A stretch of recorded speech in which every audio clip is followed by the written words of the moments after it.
Hello, everyone, and welcome. I want to talk about something near and dear to my heart, and that is Grammarly.com. By now, if you've used YouTube or the internet like at all in the space between 2017 and up, you've seen Grammarly at some point, right? This is the computer grammar assistant. Think of it as your spell check and your personal kind of grammar checker, right? It'll also do more than that. And I'm sure you guys know what this is and you've seen it multiple times. What I want to do here is I want to analyze the Grammarly website for its use of argument, right? I want to see, can we find what this website is trying to compel us to do? Does it do a good job of it? How does it get us there, or how does it try to push you in that direction? And if you've been following in class with my ERWC course, we're talking about the Toulmin model of argumentation, right? So I want to see, does it follow that model, and how does it use that model to its advantage? So let's tab over for a minute and look at a very basic version of the Toulmin model of argumentation. Here we have a very simplified version. We have the claim, which is what you're arguing. You have the grounds, which are your reason for arguing, right? So they are linked. Because of this thing, the claim, the argument is true, right? That's what you're arguing. And in between connecting them, you have what's called the warrant. And the warrant is an assumption, a belief that you need your audience to have if they're going to buy this connection, right? If they agree with your grounds, they have this belief, they should buy into your claim. Right, so let's look at the example that it gives here. And if you had me in class, you might have seen this example before. Claim, there are dogs nearby, right? That's the argument I'm gonna make. Maybe it's just, I'm at home, I tell someone, hey, I think there are dogs nearby. Why? What's the evidence? What are the grounds or data? I hear barking, I hear howling, right? The warrant, the assumption, the belief that the audience needs to have if they're going to believe my claim is that dogs are barking and howling animals. That's what they do. So it's reasonable for them to jump from my grounds to my conclusion, my argument, right? If they don't believe that, or if they don't believe that dogs bark or howl for whatever reason, they're obviously going to have a hard time buying this argument. Let's look at it in this light in the Grammarly tab. So this is just the home website. You go to Grammarly.com. This is what pops up, right? So we approach this and we think, what is the claim that's being made? What is the argument that's being made by this website? Because remember, this is a .com. This is a commercial website. This has something that it needs you as a consumer to do. And like most other places, they want you to buy. They want you to use their product, right? We can assume that, and if you've seen a Grammarly ad like ever, you know that that's their goal here, right? They want you to use Grammarly. So let's look at it. You see the title here, or the descriptor rather: great writing simplified, compose bold, clear, mistake-free writing with Grammarly's AI-powered writing assistant. We see demonstrations of what it looks like, right? We see user reviews. We see how we can get it right now if we really want to add it to our Chrome browsers. You scroll down, you see some of the features that it has, and you can opt to be shown more of those features. We see where we can use it, so that if we use any of those things, we know that it's compatible and we know that it's something that we will be able to use. We see exactly what the features are. We see them in use, so we can envision ourselves using them. And testimonials, we see, these features from all of these magazines and things like that, of people who have vouched for how great Grammarly is, right? So I think it's pretty clear by now that they want us to add Grammarly to our list of products that we use, right? So we can say that is their claim. Their argument, their claim is that we should be using Grammarly for all of our online writing needs, right? Anything that's on the computer, anything that we're doing that involves writing and a keyboard and a computer, we should be using Grammarly, right? What are the grounds? What are the reasons for it?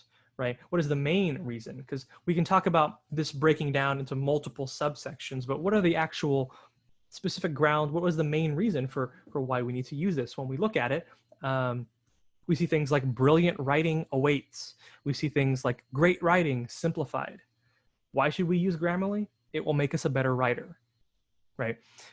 Here's our claim. We should use Grammarly. Why? It will make you better at writing, right? Particularly when it comes to online writing, right? We know that this is something because we can see the examples they give us.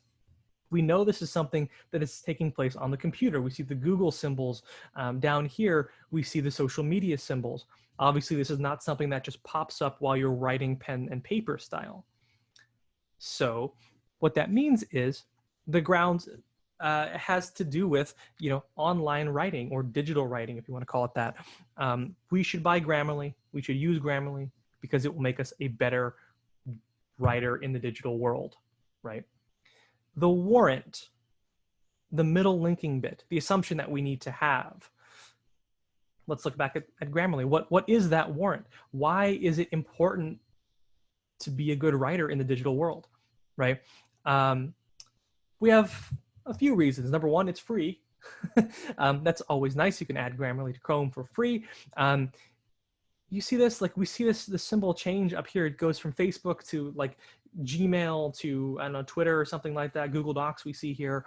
The idea being that those are all important aspects of our life, right? And we need to make sure that we have good writing in those domains, right? Whether you're using an Outlook calendar for work, whether using a Facebook Messenger, a LinkedIn, a self-publishing page, even a Google Doc or something like that.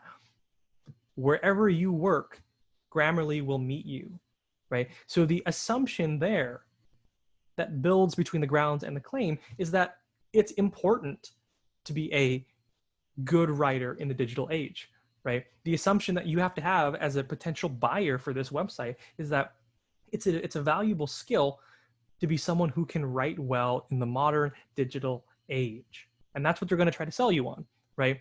If you're just cranking out worksheets for a class, if you are just writing notes to family, friends, loved ones, if you're just writing things down pen and paper, Grammarly is not for you. It's not going to do the thing that you need. You can make it work, sure, but Grammarly is focused on a distinctly digital platform, right? It's connected to the internet. It's integrated into all of these other things. Grammarly will meet you in the digital age. And it's going to push you to be a better writer, which if the audience assumes that it's good to be a writer in 2020 or whenever you are, then that's a good buy for you, right? So this uses the Toulmin model here to make an argument, at least in a very basic sense, in a way that works. It checks out, right? You can have a more nuanced argument here. There are more reasons why you should use this rather than just the broad one of it makes you a better writer, right?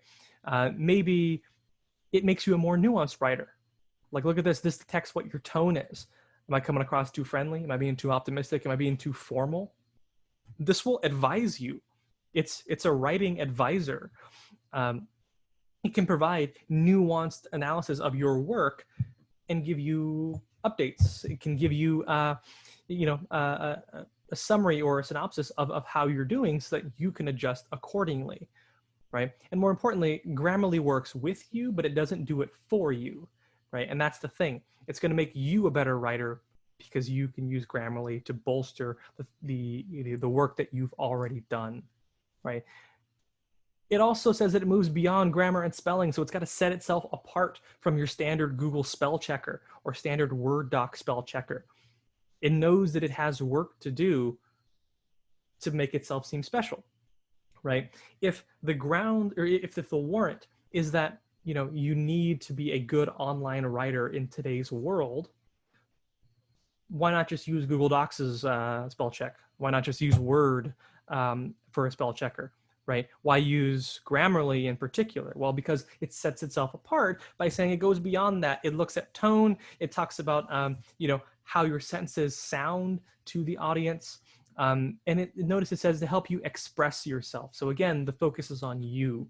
Grammarly is here to serve you, right? It also draws from other evidence pieces like these testimonials from various people or the Google reviews that we saw at the top of the page, right? It's going to say, here's another reason why you should use it, because other people have found great success with it, right? It's going to pull that card to try to make you feel compelled to use it.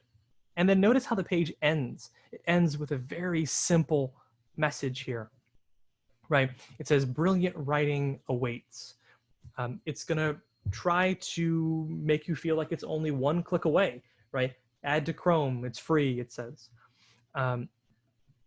So this is an interesting job of trying to persuade you to use it, right? And if you're using the Toulmin model in particular, that would be how you stack it up. Use Grammarly, it'll make you a better digital writer, and that's super important in the modern age.